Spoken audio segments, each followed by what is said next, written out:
Thanks for coming along tonight, where Simon Benson makes a welcome return to the Sydney Institute. I'll introduce him briefly. He's well known to you here from his work in the Australian and elsewhere, but I'll introduce him briefly. The political editor and former National Affairs editor of the Australian. Prior to that, he was the national political editor for the Daily Telegraph in Sydney.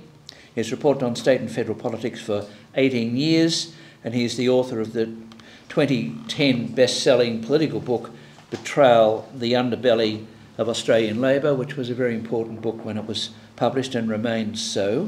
And today, on the occasion of the launch of his second book, Plagued, Australia's 2 years of Hell, the Inside Story, which Simon wrote with the assistance of Jeff Chambers. So Simon's here tonight, and we've called tonight's topic Plagued.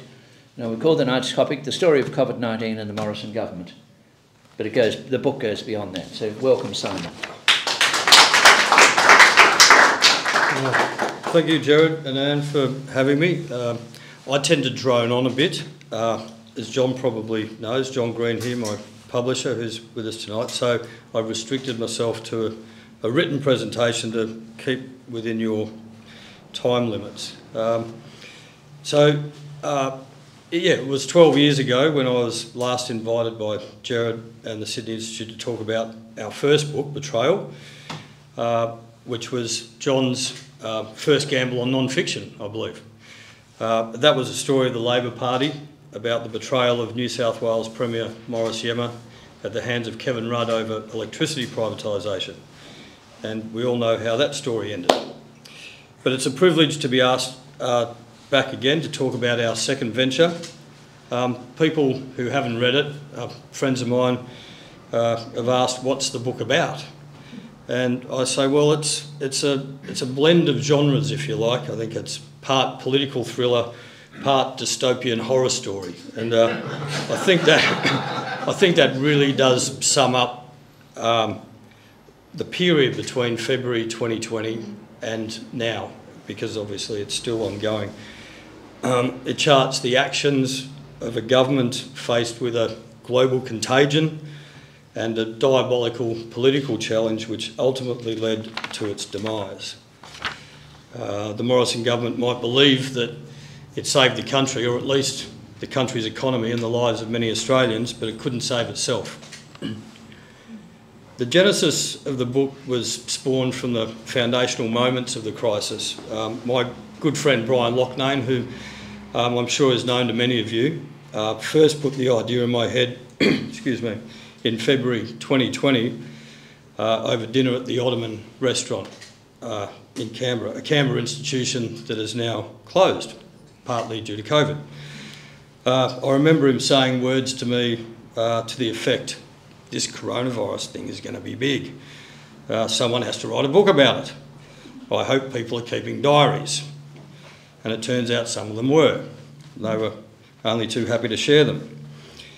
Now, Paul Kelly, also known to you, the Australian's editor-at-large, and I think the leading figure of political journalism in this country for the past few decades, and someone I was honoured to have launched our book 2 weeks ago. He described the starting point for political journalism as setting out in a fog of uncertainty. And this was certainly true of the endeavour that both Jeff Chambers and I undertook 2.5 years ago. Like everybody else, we didn't know where events would lead, what catastrophes awaited the nation, nor when or how it would all end. Our undertaking was to provide an insight into the federal government's approach to managing the COVID-19 crisis and its response to the strategic challenges that China was presenting all through this period. So what we tried to convey in the book was a sense of the magnitude of what the government believed it was facing throughout the 2 years of the pandemic on multiple levels. It was a triumvirate of issues, if you like. There was the health crisis, the economic crisis it hastened, and the strategic challenges, namely the challenge for the Western world in how to deal with an increasingly aggressive China, which, as we know, became increasingly heightened during the pandemic, and even more so now as we've witnessed over Taiwan. But there still seems to be, I think, a national amnesia about what actually happened in those early days of 2020. I think we've, in a way, collectively forgotten what life was like back then, and probably for good reason. We just know instinctively that we never want to go back there. But I think on top of that, it's safe to assume that people certainly don't have a full appreciation for what was going on inside the machinery of government at the time. And this is what we wanted to interrogate as journalists. The decisions that were made, that had to be made, how they were made, why they were made, and often with unprecedented immediacy. And all this in the context of processes that would otherwise have been required in making some of these decisions not being available to the government because of the sheer pace of how things were unfolding. Our aim was to provide a first draft of history based on factual accounts of the time and recorded while those things were still fresh in the minds of those who were making those decisions. Some of those decisions are now considered controversial. At the time, they were less so. But what became clear through all our interviews was that the government wasn't only grappling with how to deal with what was happening on a daily basis and often on an hourly basis, but what it feared might happen. In many respects, it was shooting in the dark with the best available advice it had. So many of the decisions were made to prevent what they believed would be a worst-case scenario, which at one stage, according to their modelling, predicted up to 150,000 deaths. This would have eclipsed the death toll of the Spanish flu for Australia. Fortunately, that never came to pass, largely due to the collective national response. On the construction of the book itself, our original publishing date, and John, you may correct me if I'm wrong, but it was tentatively planned for 2021, well before the election. And at that stage, we believed that this thing would only run the course of 12 months. I mean, Treasury were telling everybody that the economy would bounce back in 3 months. So we sort of thought that over the course of 2020, we'd be able to put it together and we'd be out in 2021 and we'd have captured a year of hell, not 2.5 years of hell. And then Delta came, and then Omicron came, and it just kept getting pushed out further and further. And after much deliberation with John and the team at Pantera, who I must say were very patient, we came to the conclusion that it would have been an incomplete story if we didn't include a final verdict on the crisis, the result of the election and the final judgment on the Morrison government. So in that sense, we began at the end with a prologue on the March 2022 election result. But the first chapter, we set the scene for with a starting point of November 1918. It was back then that the government, led by Acting Prime Minister William Watt, and we were just having a discussion about it a minute ago with Gerard, and there you had a joke. Yes. Yes. Many of you may not have heard of him. He convened a summit of state and Commonwealth leaders in November 1918 with the sole British health official to organise a unified response by the Federation to the Spanish flu. And there are rich parallels with the way Australia responded to the great influenza and the pressures this put on the Federation to how it managed COVID-19.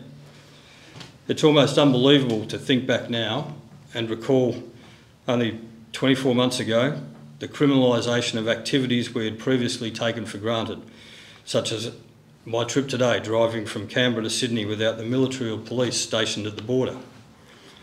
But one of my favourite anecdotes from the research we conducted and some extensive research we did through the National Archives, all online because obviously we weren't allowed to go in there. One of my favourite anecdotes was drawn from a telegram in 1919, an exchange between William Watt and the Queensland State Government, which was hell-bent on shutting off the state to anybody. Sort of rings familiar. It is often said there was no rule book for COVID, but there was almost certainly a guidebook, and much of the same measures used to slow the spread of COVID were employed a century earlier. And I'd like to quote you a passage from the book relating to this telegram exchange, which I think is quite illuminating.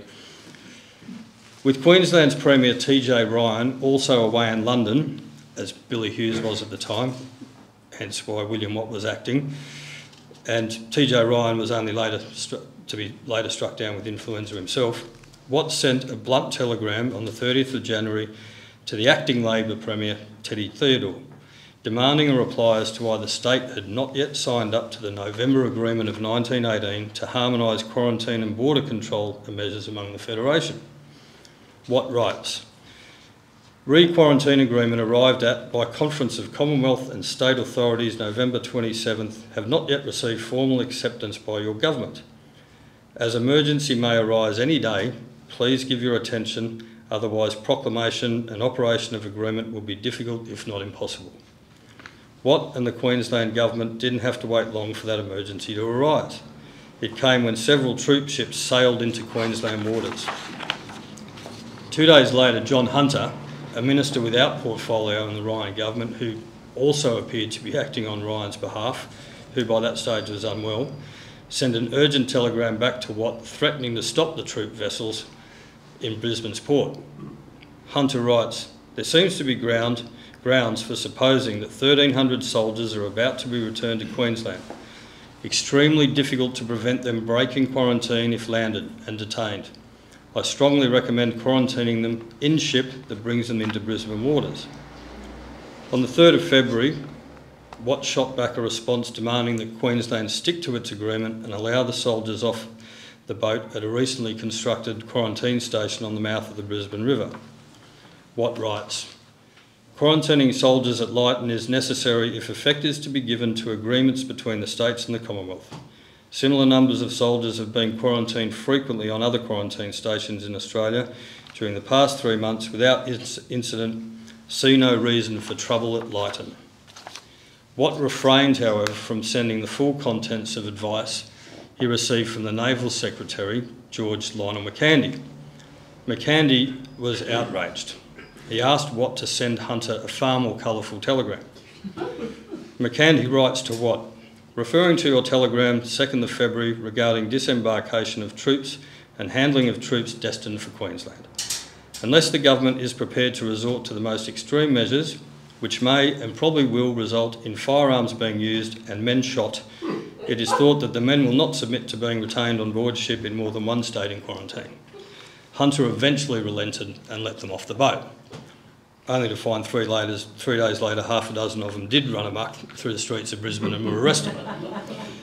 So what you see, I think the point I'm making here is history repeating itself. There's echoes of the past which fell on deaf ears, if you like, in quite a dramatic fashion, with the Commonwealth and the states in bitter conflict over control of the borders and the draconian measures that were being imposed on civil society, mainly by the states. Fast forward 102 years. 3 things drove the Morrison government's initial response: history, politics and fear. The then Chief Medical Officer Brendan Murphy had been in Italy on holiday at the time in early January 2020 when he first learned of what he called this strange little virus coming out of China. He hadn't been overly concerned about it at the time, but that quickly changed when he got wind of Chinese officials withholding data. By January 23, he was ordering full scale-up of Australia's emergency response apparatus.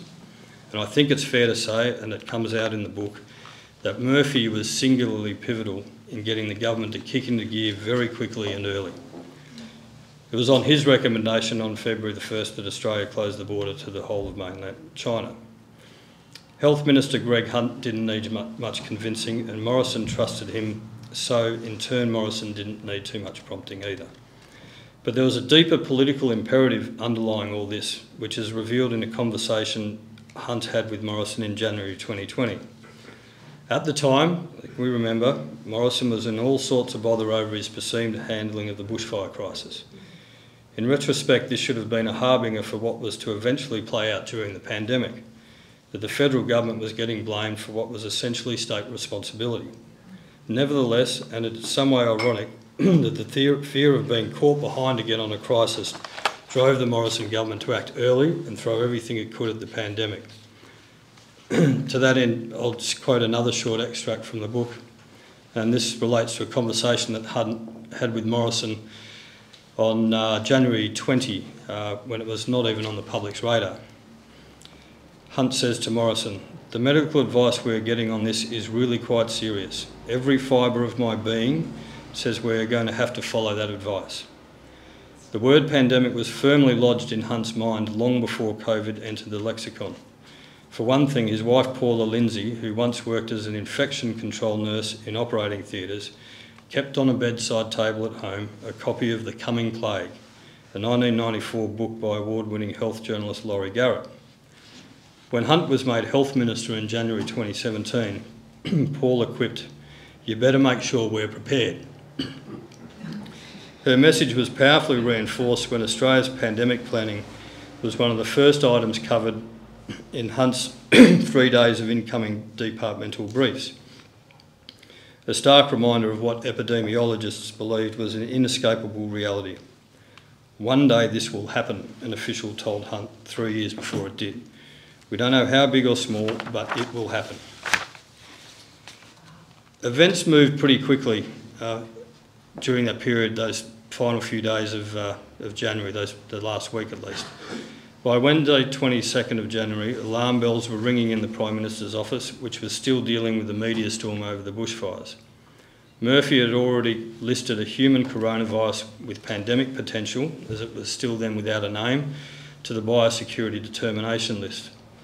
Hunt, who was in Melbourne, had received some troubling data projections from top departmental staffers, and recognising their sensitivity, called the PM straight away. It was only the day before they had agreed in a private conversation that they could never again get caught behind politically during a crisis, like they had with the bushfires. Above all, they would follow the medical advice. "I want to do this thing through consensus decision-making," Morrison told Hunt. "I want to use all the instruments of state, Cabinet, the National Security Committee of Cabinet, and the ERC, the Expenditure Review Committee." What Hunt told Morrison was that early epidemiological modelling was predicting not only a possible pandemic, but one of potentially catastrophic proportions.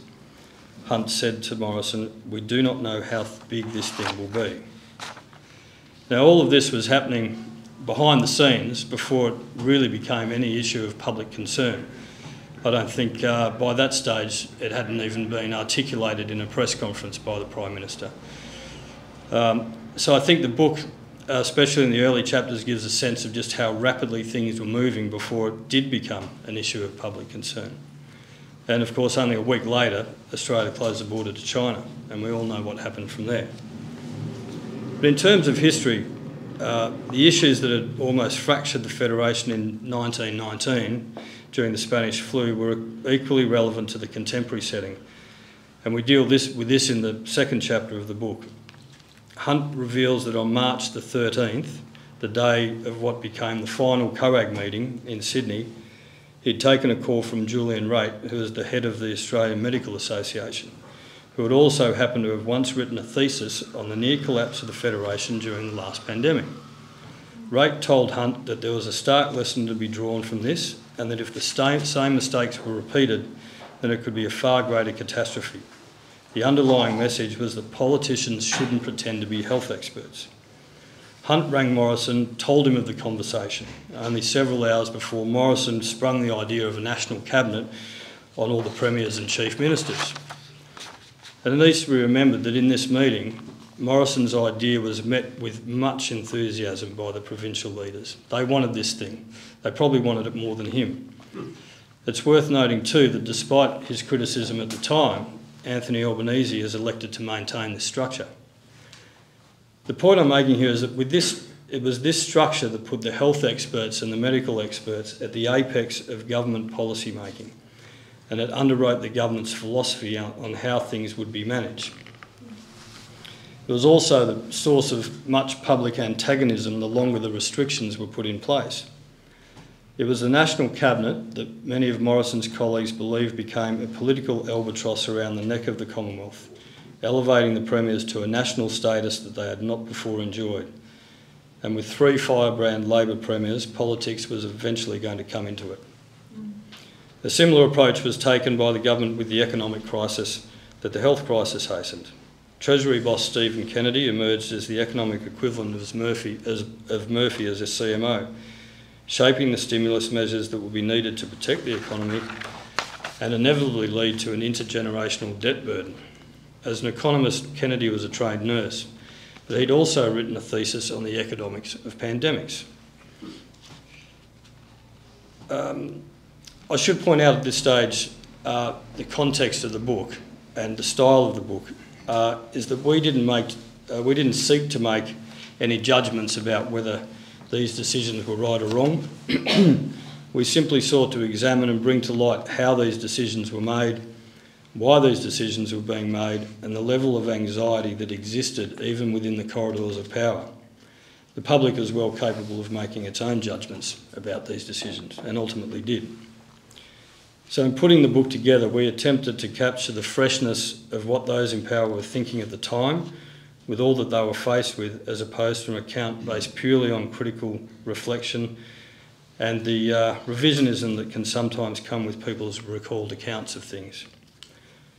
And I think the picture to emerge from the book would give readers an appreciation of the pace and scale of what was happening within government during those early days of COVID, and indeed beyond. I mean, in hindsight, it's easy to make an assessment that mistakes were made, but there were triumphs as well, which has proven, with the health and economic outcomes that ensured Australia's success, was the envy of many other countries. And naturally there will be arguments over the deprivation of civil liberties to achieve those outcomes. Again, the same debate was had a century earlier, and this was an underlying thread of Plague's narrative. The other great issue that the government was dealing with at the time, and the Albanese government is still grappling with, indeed the world is dealing with and will continue to into the future, was the deteriorating global and regional strategic situation.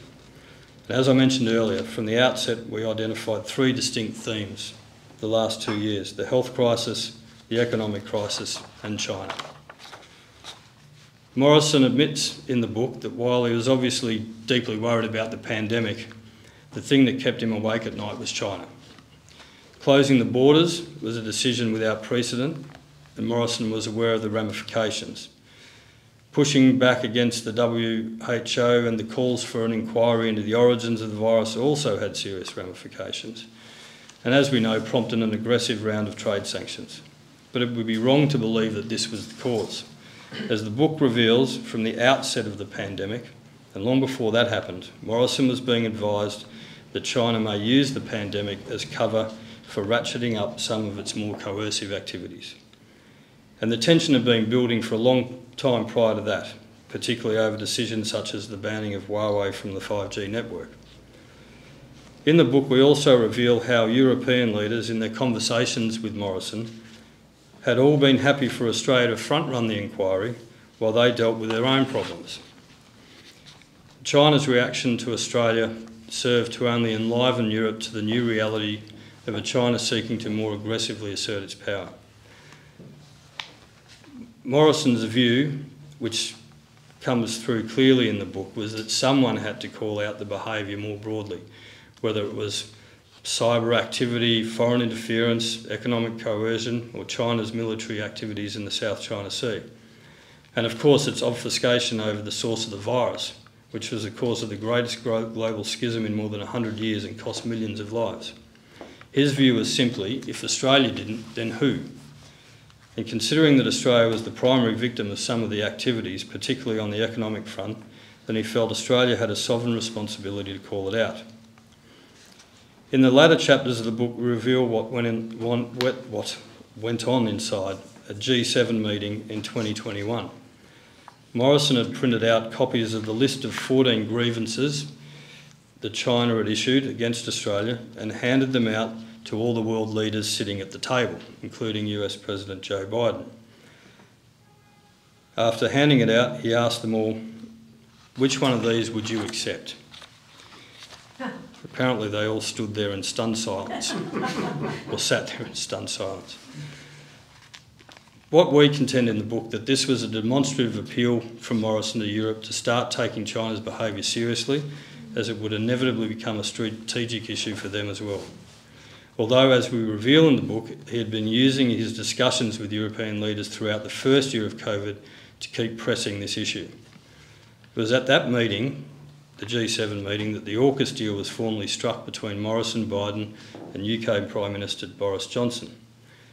The working title for AUKUS, which we revealed in the book, was dubbed by Morrison and Johnson as Project Freedom. Morrison clearly saw an opportunity opportunity early on in the pandemic to use the new relationships that he'd built with European leaders. He already had strong ties to the UK with Johnson and the US through Mike Pompeo and Mike Pence, in assembling a middle power bloc that would reassert the need for an invigorated Western values and rules-based model in response to the shifting geopolitical and geostrategic power competition. But while he'd been early on calling out China, he'd also been a strong voice in early warnings about Russia. In one of what were a series of sometimes colourful conversations with Donald Trump, which we detail in the book, he warned the White House about its approach to Vladimir Putin. This was almost a year before Russia invaded Ukraine. And again, I'll quote a passage from the book. Since the 2019 G7 meeting, Morrison had been quietly behind the scenes putting the case to the Americans that there was nothing remotely liberal or democratic about Russia. Trump had been saying publicly that it was common sense for Russia to rejoin the group after it was kicked out following its annexation of the Ukraine's Crimea in 2014. Morrison, on a 17th of July call with Trump in 2021, his last conversation with him, he directly questioned the US President's desire to have Putin return to the forum.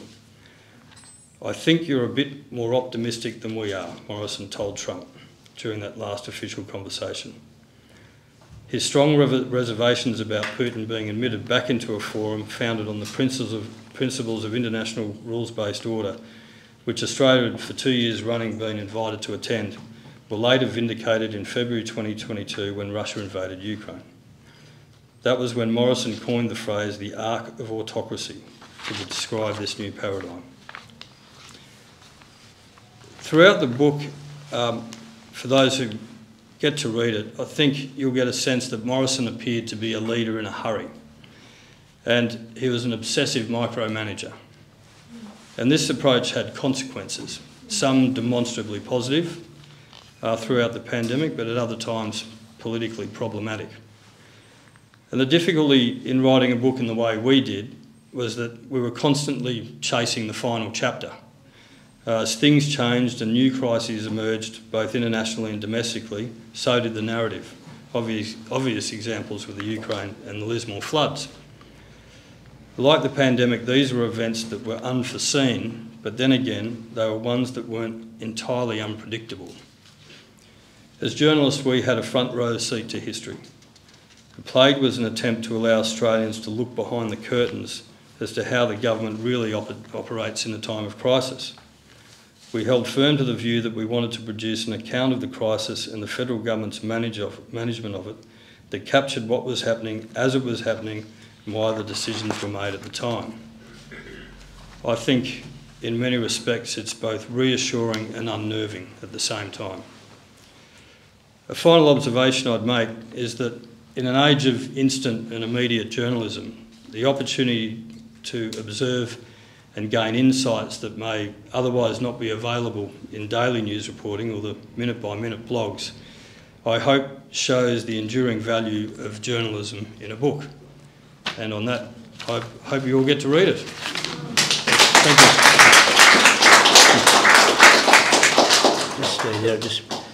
So many thanks to Simon Benson. As I said, there are copies of Plagued, Australia's 2 years of hell, the inside story, and I'm sure the author will be happy to sign them after, and also for our people watching on Zoom and other places later on, there'll be copies available at the Sydney Institute. So now we go to questions and discussion. Let us lead off. You mentioned, just come back up now, you mentioned that Morrison was a micromanager. Now, to what extent how far did that go? Because as you know, the initial issue with China was over Huawei, okay? But then there was the question of closing the border, and then there was the issue of calling for the inquiry. Now, Marise Payne announced that on Insiders one morning. Was that a cabinet decision? Was that her decision? Do we know much about where that decision came from? There were discussions in NSC about that. NSC, National Security Committee. General discussions about what their approach to China should be. We just talk to the end of the room. Yeah? Of course. Sorry, Gerard. So I'd have to go back and find the references in the book, but from memory there were discussions at an NSC level about how Australia should position itself in terms of responding to China. Okay, now there's a question here. Simon, as it was going through, I think Aaron Patrick addressed us at one point. We discussed the problem that you pointed out, that he was getting blamed, or the federal government was getting blamed for the state's responsibilities. To what extent was having that national cabinet a real problem for the Morrison government in that? I know that, you know, getting together and making the decision together was good, but the premiers got publicity like they'd never had publicity before. Yet, again, it all came back to the federal government for being the one that was responsible. And to what extent did some of the journalists change the atmosphere in the way they reported it? I mean, to what extent did that cause Morrison's problems? Well, I think that Morrison's problems became apparent when the states, say particularly Queensland, didn't do what they said they were going to do, particularly around borders. And then it quickly became apparent that the Commonwealth had very limited powers. So the premiers were acting within the authority that they had, and they were very extensive powers that they had. I think people were looking to Morrison to solve the problems using tools that weren't available to him, and that caused an immense political problem for him. There were people inside his cabinet that were urging him to be more aggressive with the states, but his view was that it wouldn't achieve anything. I mean, he took a view early on that people weren't interested in politics, and I think that was a right decision for most of the first part of the pandemic. But then, of course, politics did come into it. But I think it was that it exposed the Commonwealth's inability to really rein in the states. So his only way was to have consensus and to tread lightly with them to some extent to try and get them to do what they promised at a uniform level. And then when that started to unravel, which it did, I think we all recall what happened at the Queensland borders, there wasn't a lot that Morrison could do, and I don't think people understood. I think there was a view that people wanted Morrison to act and do something, not having an understanding of the fact that there wasn't a lot he could do. There's a question out the back before I go down there. Just tell us a bit how you wrote the book. I mean, it's a fascinating book because it's an ongoing sort of day-to-day account. So, how did you go about writing? Did you write it as it was going, or did you collect your material and write it later on? How did it all work out? Well, yes, it was a constant process. I guess it was a process of writing and rewriting. And I mentioned in the talk that we were constantly chasing the final chapter, which in itself wasn't a great difficulty because we knew where we were sort of going. We just didn't know when it would stop. But as new things came up, the narrative changed, and I think you get a sense of that in the book, that things started, the wheels were starting to starting to fall off a bit for the Morrison government over things like the rats and the vaccination program. But it was, we ended up having to go back again and again to the same interview subjects to talk about the new things that had happened, the new developments. So we thought we were so smart, we'd had it all sorted out, that this thing was going to be over in 12 months and we'd have a book out in 2021. So, yeah, it was a case of just going back and reinterrogating things over and over again. I mean, I couldn't tell you how many interviews we did, countless, and we would have chewed up about 80 to 90 hours of tape, at least, I think, on it. Simon, thanks for your presentation. A two-pronged question. Most federal government agencies had disaster recovery response plans and pandemic response plans, and appeared that none of them followed those plans. All of them were thrown out. I'd be interested in your views on the analysis that you did as to whether there was conscious decisions to not follow the plans that they'd all invested millions in preparing. And the second element, you decided not to pass judgment as you prepared the book. One of the most indefensible decisions taken from my point of view was the closure of our borders to Australian citizens not being able to return. And I'd ask whether you'd pass any judgment on that. I have my own personal views about that, having relatives overseas at the time as well. Look, that was a pretty tough decision and quite an unpopular one. I don't know whether they would rethink that decision if they'd had their time over again. I think, this was one of the problems that I identified before with having health officials effectively making political decisions as well, because those decisions are political.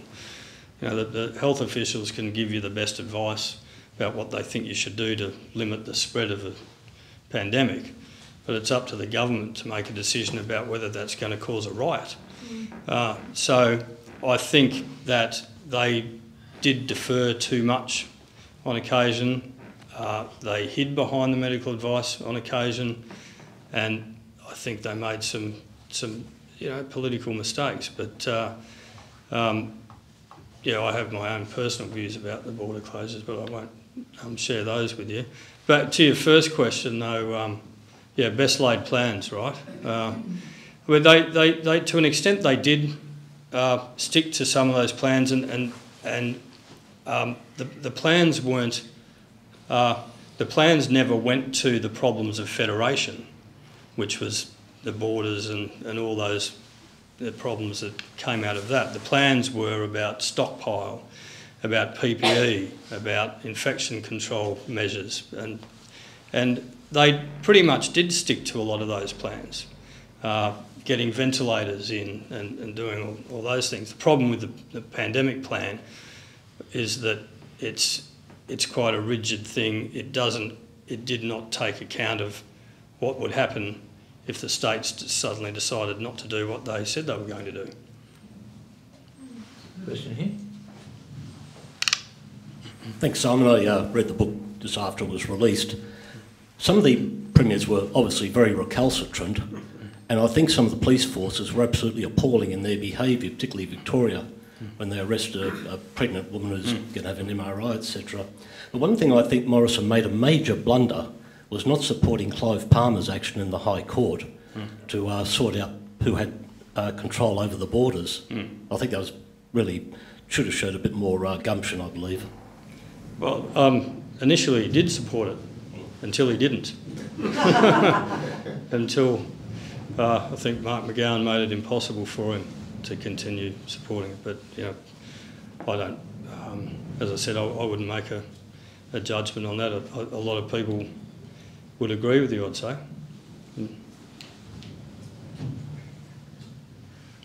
Simon, did you have any inkling about the secret appointments that Mr Morrison made in terms of the additional ministries, and what's your view on that in terms of what was his mindset governed by everything that was going on around him and the secrecy aspect due to that, do you think? Well, so I'll limit my answer to that to the context of the book. I won't go into what happened after the release of the book. But look, the book deals with the first two ministries. The health. The book deals with the first two ministries.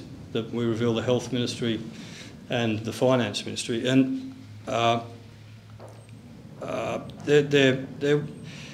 don't think that there would have been the controversy around the broader issue had it been confined to just those two in March 2020 at the height of the crisis when things were getting pretty willing. And of course Greg Hunt was a party to the health one, and I'm pretty sure that went to a meeting with the NSC, so there were others that knew about it at the time as well. But no, I didn't know about the other ones. I found out about them as you did. There's a question here. Yeah. Thank you, Simon. Supposing we have another pandemic in 20 years, are they going to do the same stuff all over again, or have they, or have, you know, some conclusions been reached and some ideas changed? What do you think? Well, Bill Gates is already planning for the next one, isn't he? I mean, he's got the plan.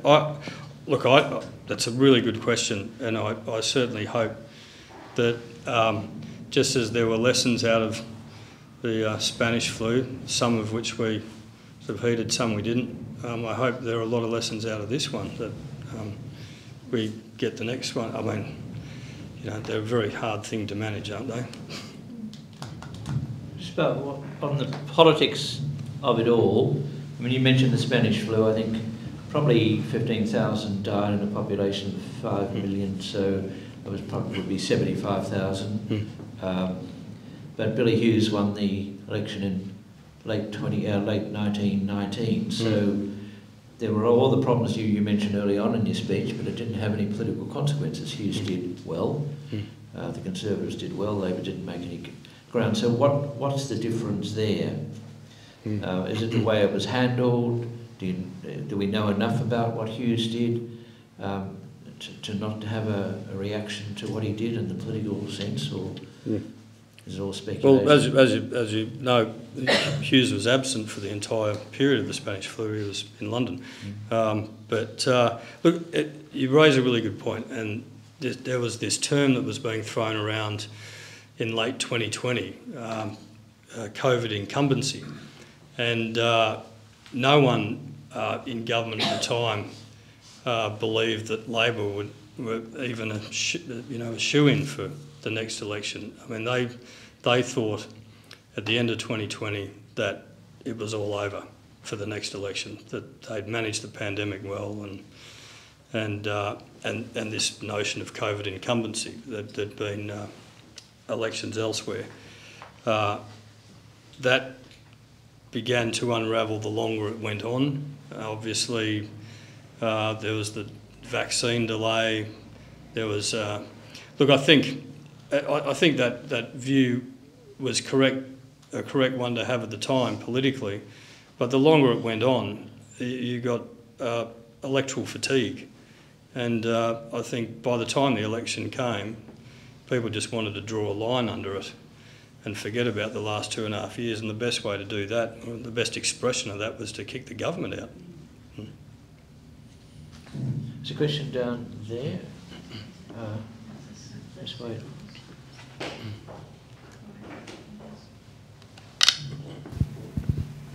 Thank you. You mentioned earlier that the government's worst case modelled scenario was 150,000 deaths. Could you speak to the reason for the discrepancy between the modelled worst case scenario and the actual worst case scenario? Yeah, I know. The worst case scenario, the 150,000, was based on and worst case is no intervention. You just let this thing run. And so that was never going to happen. I mean, the government were never not going to do anything. So, you know, throwing those numbers out were sort of pretty scary numbers. But that was, I mean, I'm not an epidemiologist, so I can't verify whether those have any accuracy or basis in true pandemic modelling. But that was the scenario that was being put to them. The more realistic one was between 30 and 40,000. And I think at the time, having seen what had happened in Italy, what was happening in New York, what was happening in China early on, the 30 to 40,000 figure was one that the government was looking at as being a realistic outcome. And that was based, I think, on numbers of ventilators, hospital beds, all those sorts of things. Not people dropping dead at home from COVID, but treating just the sheer number of cases through the hospital system and having the hospital system overwhelmed. So, yeah, the 150,000, again, as I said, based on a no intervention scenario by government, and that was not something that was ever going to happen. I want to take you up on the early pandemic, 1918-19.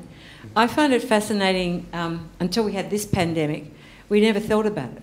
You read history books that take you through that period and it's never mentioned. And it was a huge, I mean, it was, for Australia, it wasn't unlike the effect of the First World War. So you've gone back and you've looked at it. How much is there you can find on it easily? And why do you think it was that people just... It's a bit like childbirth, you forget the pain when it's all over. Oh, you know, is it just that people do want to draw a line and go on and they don't want to look back? I was surprised. Yeah, I was surprised. It actually took a bit of work going in the National Archives to actually find all those telegrams exchanges. And once I found the right search engine to do it, I found them, but it wasn't easy to find. And I was so the telegrams between Watt and Hunter. When I found those, I madly did a search through the internet and everywhere else to find where it had been used before, and I couldn't find any reference to it. And as I was pulling out more and more documents, this treasure trove of exchanges between William Watt and the premiers, I found very little. I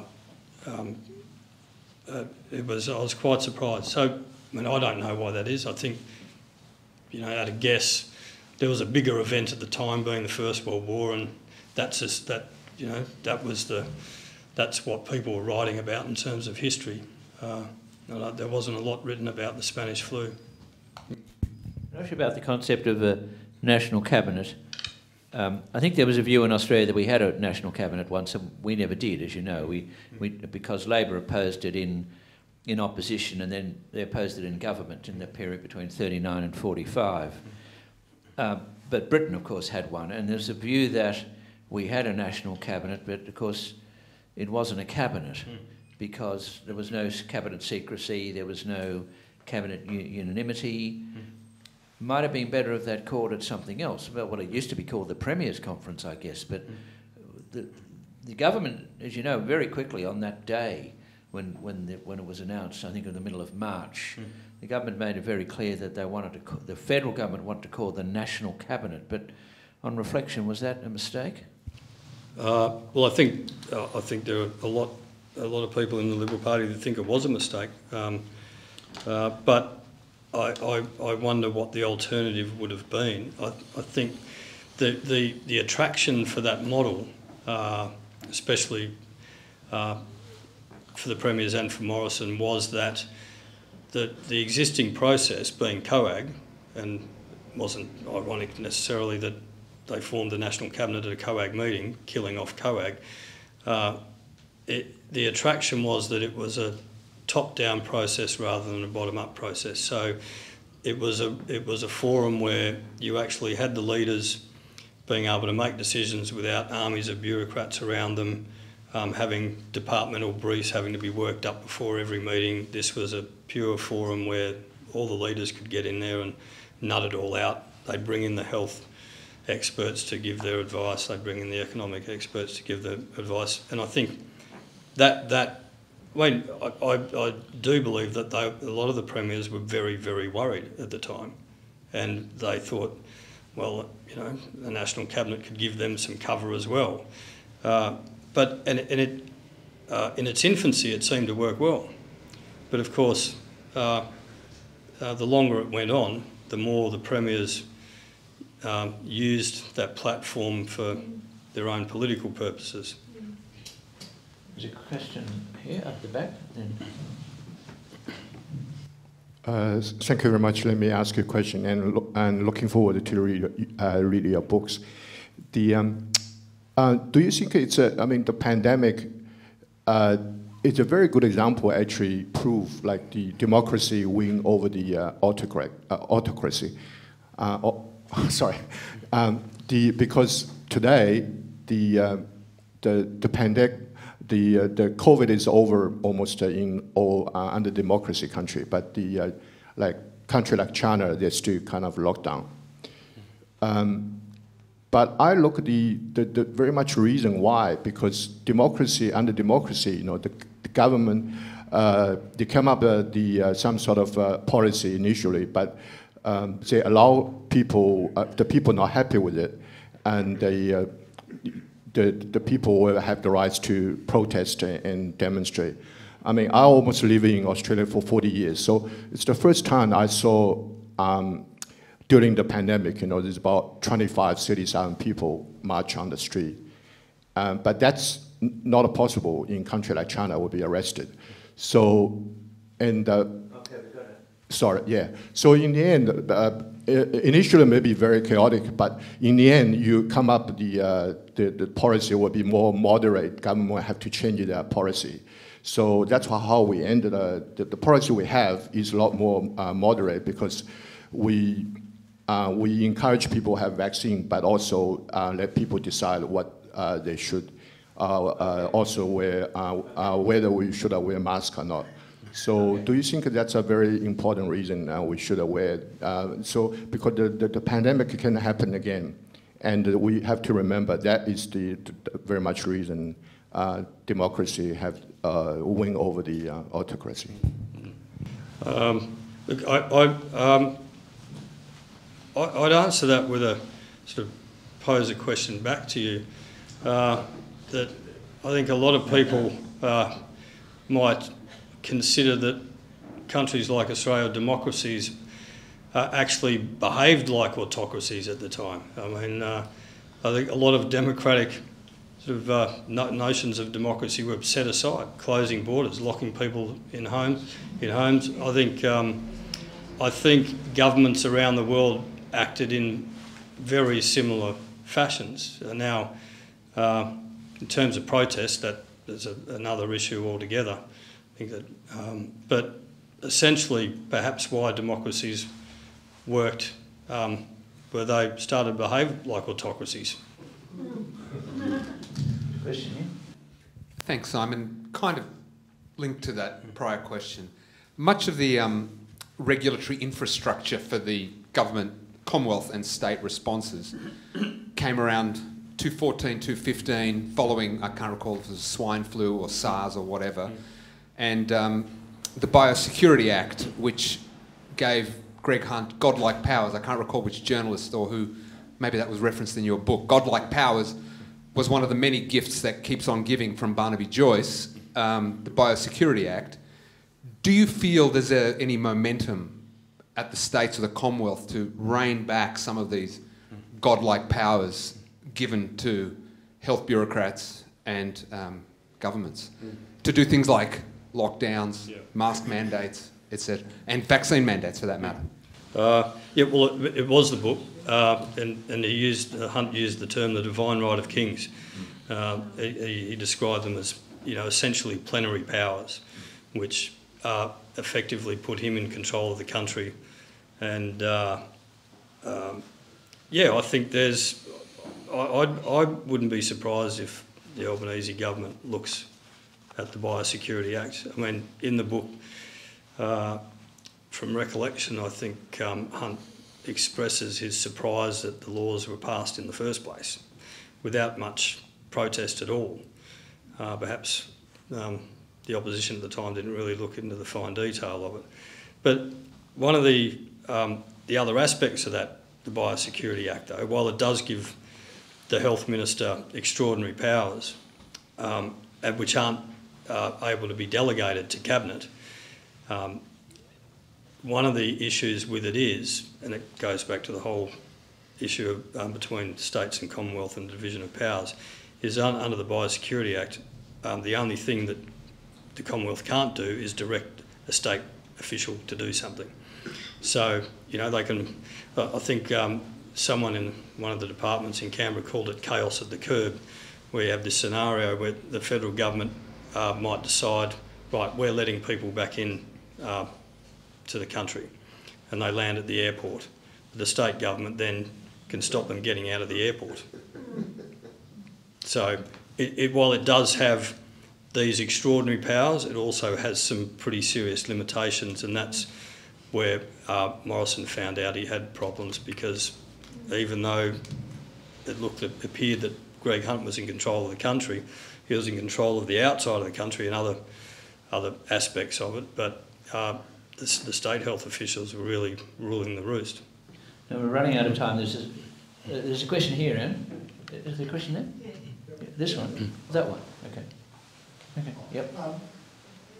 To what extent was there a real delay in the obtaining from vaccines from overseas, and to what extent was the government or any of the governments at fault for it? The question is, to what extent was there a delay in the vaccine from overseas? Who was it for? Well, yeah, there were delays. I think that it's pretty obvious, but there were. We weren't the only country.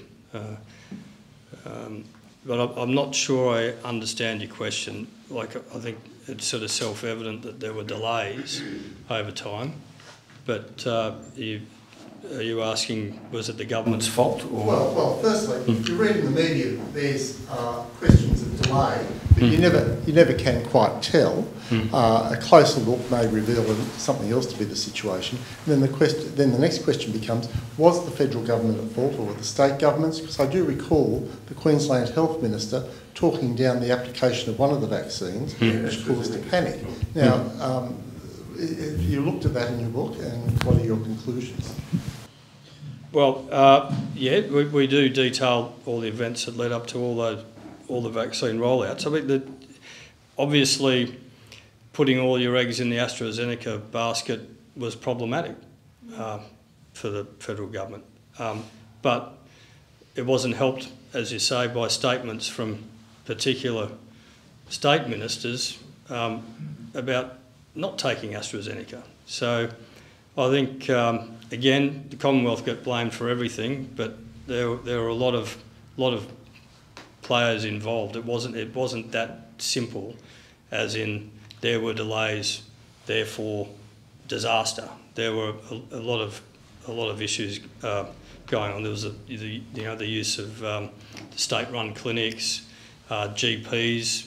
You remember at the time it was even hard to get GPs to give you vaccinations. So it was a multitude of problems, but I think it obviously began when we hit trouble with the AstraZeneca vaccine. Just a final comment. There are a lot of scoops in your book on COVID, but also the Quad, Japan, India, Australia, US, AUKUS, the submarine nuclear powered deal, and there are others. So how do your colleagues feel about that? They didn't get the stories. But no, you'd have to ask. So you're probably not going to get a Walkley, are you? I wouldn't have thought so. No. So how are they getting on with you? How are you getting on with them? I get on with them fine. I get on with them fine. They're all very magnanimous in their coverage of the book. In fact, No. In fact, what? No, I need to thank them. Look, I got a lot of good feedback from colleagues. I mean, I shared one anecdote at the launch.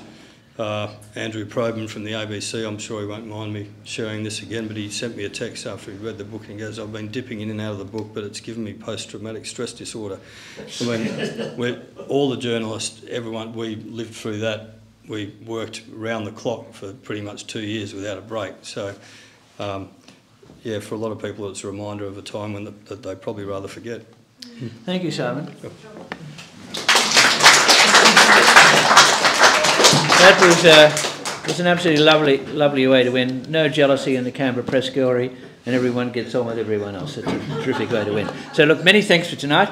We've got copies of a great analysis and a terrific book. Got copies of Plagued here. We're right on time, so I'll just say well done, good luck, and we'll have you back again for the next book. Thank you so much, Gerard. Okay.